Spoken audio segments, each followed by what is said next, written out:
इस प्रॉब्लम को बेसिकली हम लोग को सॉल्व नहीं करना है, बल्कि कुछ नई चीजें सीखेंगे इस प्रॉब्लम की हेल्प से। आइए देखते हैं वो नई चीजें क्या हैं। सबसे पहले तो जब भी आपको ऐसा एक्सप्रेशन दिखे और आपके डिनोमिनेटर में कोई वेरिएबल है, तो सबसे पहले ये इंश्योर करिए कि वो वेरिएबल इक्वल टू 0 के नहीं होना चाहिए। इसका मतलब पहले हम ये इंश्योर करेंगे जो हमारा डिनोमिनेटर है वो 0 के इक्वल नहीं होगा। 99% स्टूडेंट ऐसी मिस्टेक्स प्रॉब्लम को सॉल्व करने में करते हैं जब भी उन्हें डिनोमिनेटर में कोई वेरिएबल मिल जाता है, तो वो इस पर ध्यान नहीं देते। लेकिन आपको हमेशा ये इंश्योर करना है, सबसे पहली कंडीशन, कि वो 0 के इक्वल नहीं होगा। सेकंड, अब हमें क्या करना है, ऐसी प्रॉब्लम को सॉल्व करने के लिए वो सिंपल सा है कि पहले इसे हम क्वाड्रेटिक इक्वेशन में कन्वर्ट करेंगे, फिर वहां से रूट्स निकालेंगे और हम एक्स की वैल्यू फाइंड आउट कर लेंगे। ये तो हम सबको पता है। थोड़ा सा अगर आप इसे ऑब्जर्व करेंगे तो आप ये पाएंगे कि ये कुछ ऐसा है, x plus 1/x is equal to, हम इसे लिख सकते हैं 7 प्लस 1/7। ठीक है, 7 7 जा 49 प्लस 1 50/7 ऐसे ही आ जाएगा। तो हमने इसे 2 पार्ट्स में ब्रेक कर लिया। अब हमने यहां से ऑब्जर्व किया तो हमें क्या दिखा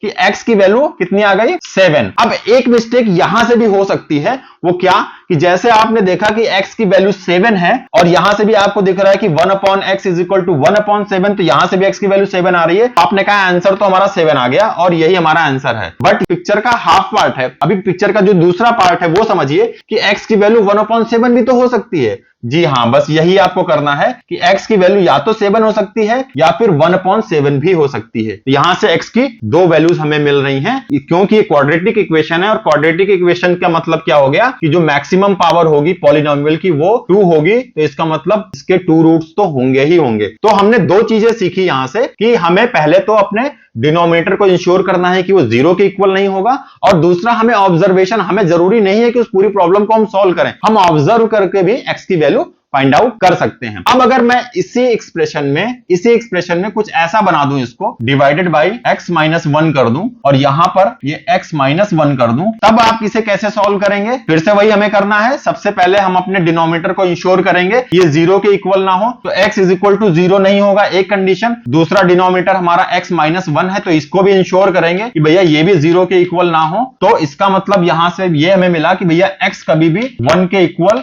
नहीं होगा। तो x हमारा 0 भी नहीं हो सकता और 1 भी नहीं हो सकता इस वाले एक्सप्रेशन के लिए। अब फिर से वही करेंगे कि यहां पर हमारे पास क्या मिल जाएगा, हमें x अपॉन x माइनस 1, और यहां पे आ जाएगा x माइनस 1 अपॉन x। यहां से हम ये फिर से फाइंड आउट करेंगे, x upon x minus 1 is equal to 7 और x upon x minus 1 is equal to 1/7। यहां से हम x की 2 वैल्यूज फाइंड आउट कर लेंगे, जिसको आप खुद से फाइंड आउट करिएगा। आई होप कि अब आपको ये कॉन्सेप्ट समझ में आ गया होगा। मिलते हैं नेक्स्ट वीडियो में, टिल देन जय हिंद।